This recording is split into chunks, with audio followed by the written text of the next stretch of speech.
have nothing. They took my only kid, my only baby. My baby was an amazing little girl, like amazing, beautiful, wonderful girl that had a life ahead of her, and it was cut short by some cowardly people. At just 11 years old, Lamara Glenn's dreams mirrored those of any child her age, to dance freely, share laughter, revel in joyous moments, and partake in the simple pleasures of childhood like skating and creating TikTok memories.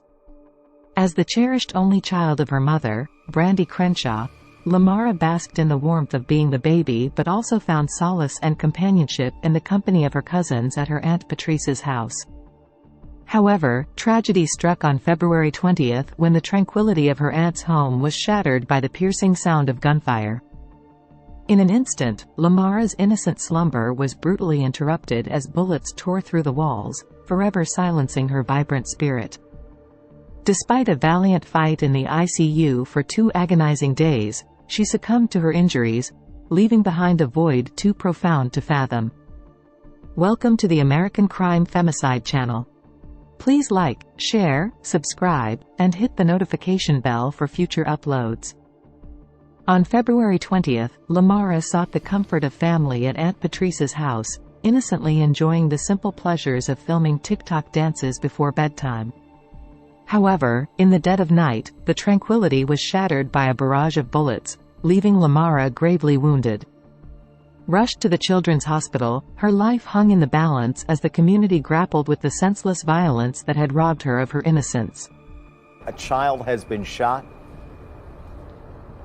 Yeah, devastating news this morning, Jason and Rhonda. We have found out that an 11-year-old girl has been shot in the head. She was rushed to Children's Hospital in critical condition. Let me show you the scene here on Detroit's east side. Right now, we know that a home here on Pennsylvania was targeted. More than 23 shots were fired into this home. The assistant chief saying that that little girl was asleep on a front couch when she was shot. Police got the call around 4 a.m. this morning. A very active scene out here. Also, this home had been targeted back in December. Police say there were about 15 to 20 people inside of the home when shots rang out. That child, 11 years old, was rushed to the hospital, again, in critical condition. We're talking about 24 shots fired here, tons of evidence markers outside on the ground here, a very active scene and a heavy police presence. Again, police are working to get more information. There is a Ring doorbell, some grainy camera that they're looking at. All police know at this point is that somebody came up, multiple shooters. They took aim at that house, started firing. And again, an 11-year-old girl who was asleep on that couch in the front of the home was shot in the head, taken to Children's Hospital in critical condition. Again, police are looking for whoever opened fire on this house. And again, that house was targeted back in December. So police are very interested in the folks who live in this house. 11-year-old Lamara Glenn. I spoke with her family earlier by phone. They say she is in extremely critical condition at an area hospital with her mother by her side. Now, investigators worked very quickly on this case, of course. Whenever it involves a child, it really hits home here with investigators. They were able to arrest 4 men in connection to this shooting. And as you mentioned, Taryn, it goes a lot deeper. I'm tired of reporting stories like this. We're fed up with these stories. Same podium, different innocent child shot.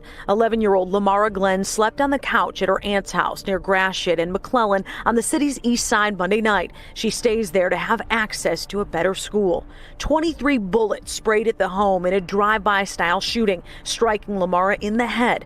Now she's in extremely critical condition. It's cowardly to bring in a child to whatever adult problems you're having with another group. It looks like the group who fired shots was targeting someone inside the home, a house off Pennsylvania Street that was shot up late last year, too. Now, 4 people are in custody, including an 18 and 19-year-old. On its face, this case is awful, but it gets worse. The suspect's tied to a large-scale car theft ring, where cars are stolen from dealerships, then used to commit crimes. That has progressed from just stolen crimes into violent crime. Fortunately, the vehicle used in this was a stolen car taken off one of our dealerships, and now we're here today. Commander Eric Decker with DPD's Organized Crime says they've been trying to foil this ring for about a month. They've struck 5 times.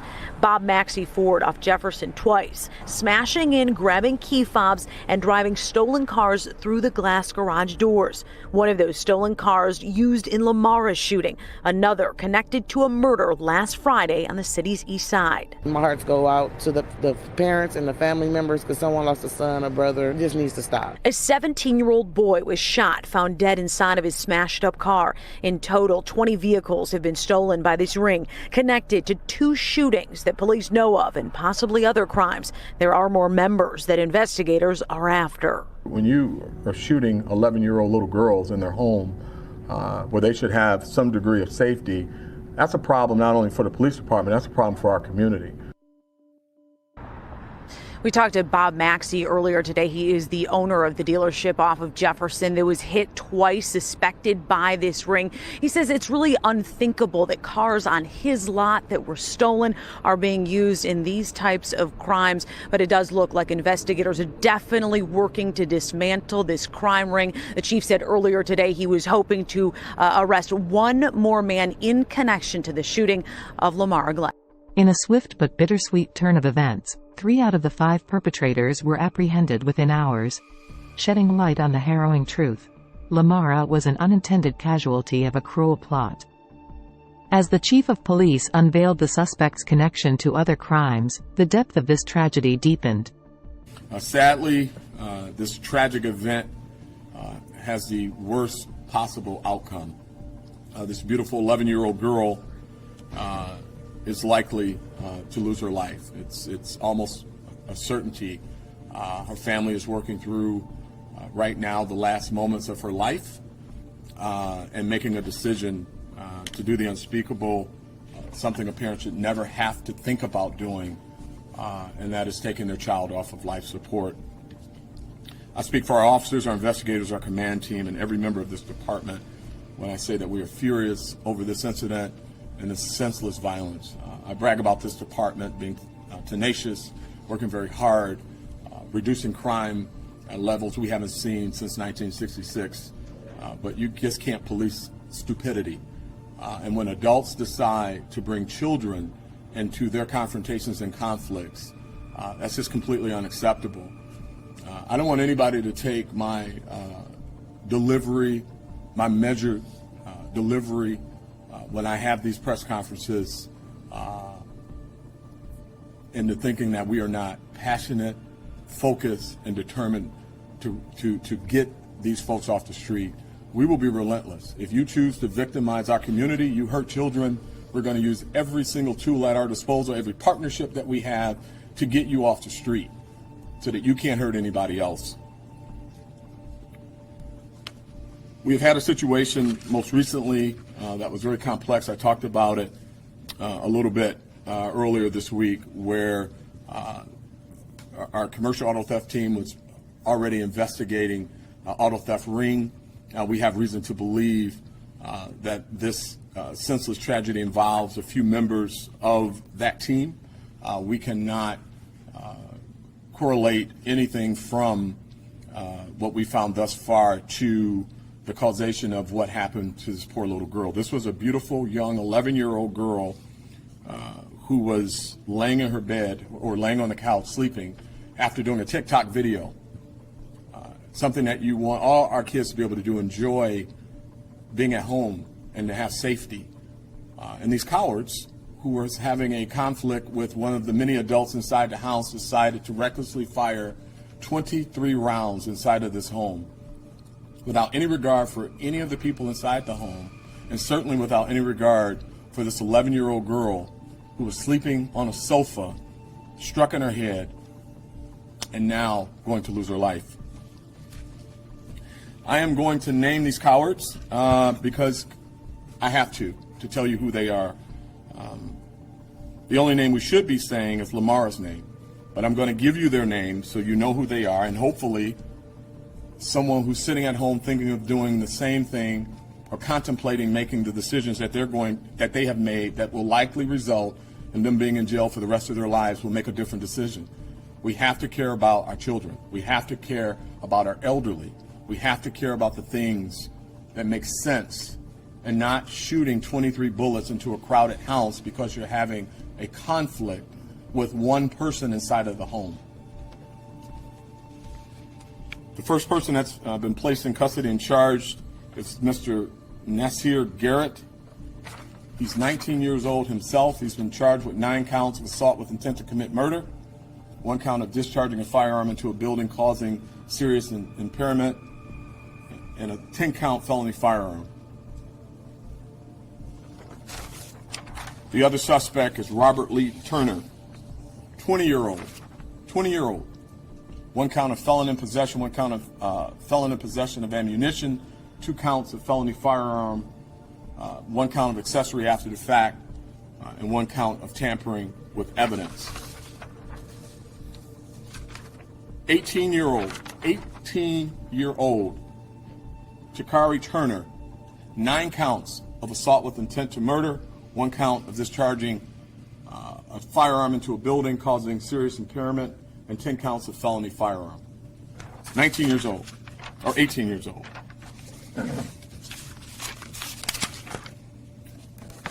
We know that our community deserves better. Our community has helped us with this case. If you know someone who is contemplating doing something this ridiculous, talk to them. But we are going to be relentless in pursuing those who victimize our community. Relentless. We're going to use technology. We're going to use these partnerships that you see behind me, and we're going to get these folks off the street, period. Unapologetically. We're going to lock you up. With that, I'll take any questions. Sheriff, can you talk first of all about the car thefts? Was one of the vehicles stolen from the ring last week used in this particular event? Yes, it was. Yeah. One of the vehicles was recovered. Again, we don't have any connectivity to what happened with them shooting with this ring. We don't know if there was some conflict that came out of that. The investigators are still working through that part of it. Were they driving one of the stolen vehicles? Yes, they were. Yes, they were. Chief, the other day you mentioned December there was a similar incident in this home. Now they would ever justify what's occurred here, but have you been any further along as to whom they were targeting? Was it the same person from 2-3 months ago, or what was the reason for this? Yeah, we're still working through all of the connectivity there. There's some gang activity we're looking at, that we're looking at doing some disruptions and getting those answers. What we're confident in now is the 3 suspects that we've identified that were charged today by the prosecutor, who I want to thank for her expeditious response in this case. Very, very happy with the charging decision, and very happy that they were bound over or charged and the warrant was signed. But we just haven't gotten into the weeds of that, or at least I haven't been prepped on it yet. They're continuing to work this case. They're continuing to investigate all aspects. In fact, we're even looking at more suspects. Chief, think about the other 2 people that were arrested also the other day. Because you've charged 3, you had 5 in custody, if I had it right. What about the other 2? Yeah, they're still working through what part they played in it. And as you can see by the charging, that there are a variety of different things that was charged, from tampering with evidence to being in possession of ammunition. The investigators are tenacious. They are looking at every aspect of this case. As I indicated, they are looking at even more people, and more charges could be coming. But we are confident in the 3 that were charged thus far and the roles that they played. But there's other pieces of it that we're looking at that we'll have a decision on soon. Chief, can you characterize the dispute? What it was that was at play here? We don't know all the details of that. Well, I don't know all the details. I'm sure the investigators have a working theory that I wasn't prepped on. The key on this for me was that we identified a suspect, that we bring some closure to this family. I don't know if you saw her mother, who was on the news last night on one of the stations. You can just hear the pain in her voice, having to make the decision to disconnect her only child from life support. So we wanted to bring some closure and some justice to this family. Regardless of what the dispute was about, it should not have led to an 11-year-old being shot in the head by adults who should have made better decisions. Even criminals need to make better decisions. That was a ridiculous decision, and now they get to be the living example of what happens when you make that type of decision, because they're going to spend the rest of their lives in prison if they're convicted. Chief, can you talk at all about the auto theft ring? You said that there were some people involved in it. Do we know how involved, and was the ring itself part of what sort of led to this? So we have a number of vehicles involving a number of people that were stolen. Okay, and we also have some of those people who are tied to this case. So clearly, there's a connection to the people who stole the vehicles, the ring, but at this point, we don't see a connection that led to the shooting. We just don't see it yet, but that doesn't mean we won't. Sorry about that. We have one more question. Chief, this is from George Hunter from the Detroit News. You mentioned technology. His question is, was technology used in this case? Absolutely it was. Every bit of technology that we have was used. Every one of the relationships that we have in this police department was used. The Wayne County Sheriff, the Michigan State Police, the Wayne State Police, and yes, we unapologetically use technology. In large part, our community deserves us to use every tool that we have to use technology to bring justice to these families. So absolutely, yes. Chief, may I ask a question of the sheriff? Yes.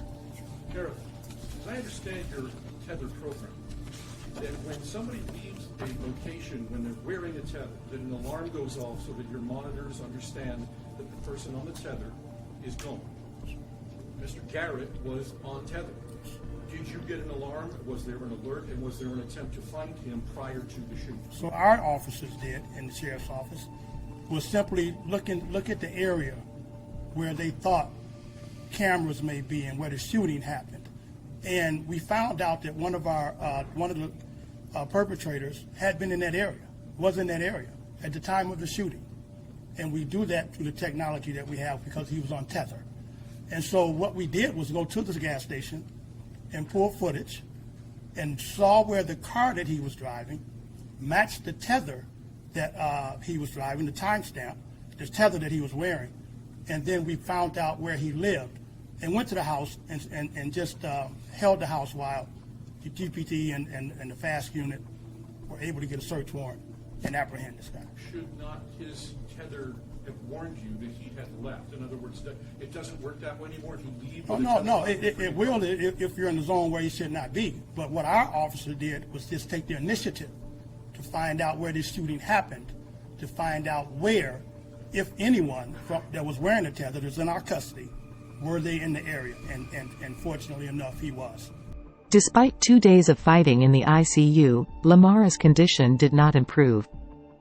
On Thursday, February 22, her mother made the heart-wrenching decision to withdraw life support, releasing her precious daughter from her suffering.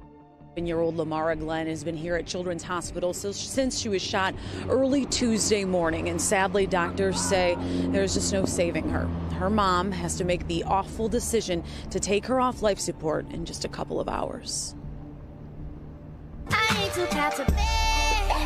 This was Lamara Glenn hours before she was shot. Basically, in 12 hours, they're gonna pull the plug.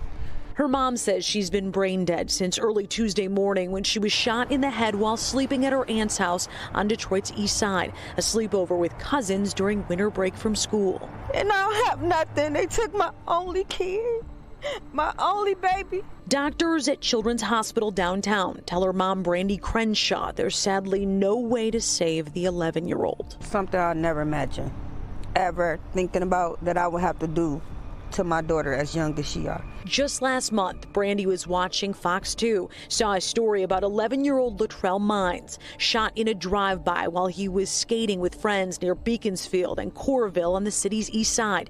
It turns out Latrell and Lamara are good friends. They went skating every Saturday together 4 weeks ago, and now she's in the same boat. Early Tuesday morning, while Lamara and her cousin slept, the shooters pulled up firing 23 rounds at the home, trying to target someone inside. We don't know why. Within hours, Detroit police arrested 4 of the suspects. A 5th was arrested later. They're connected to a car theft ring that Detroit police were already working to dismantle. That same ring tied to another homicide last week where a 17-year-old boy was shot and killed. Y'all deserve everything y'all get. Everything. I'm gonna be at every court date. A family forever fractured in a split-second decision. My baby was an amazing little girl, like amazing, beautiful, wonderful girl that had a life ahead of her. and it was cut short by some cowardly people. This should make everyone mad. It is simply unacceptable. We are talking about two 11-year-olds in just about a month, shot in separate drive-bys, and they happen to be good friends. Now, Lamara's family will eventually need a little help laying her to rest. That information is on our website, if you can find it in yourself to spare a few dollars for this family. Brandy has initiated a GoFundMe campaign to alleviate the financial burden of laying her beloved daughter to rest. Thanks to the generosity of supporters, the fundraiser has surpassed its $10,000 goal. As authorities diligently pursue the remaining suspects, let us envelop Lamara and her grieving loved ones in our thoughts and prayers. Lamara's tragic narrative underscores the urgent call for accountability and stricter legislation to combat criminal activities resulting in loss of life. Too many young lives are being lost in our communities due to lawlessness and a lack of accountability within the justice system. It's imperative that we enact immediate change to protect our children and ensure justice prevails. May Lamara Glenn find eternal peace, her memory a poignant reminder of the urgent need for reform.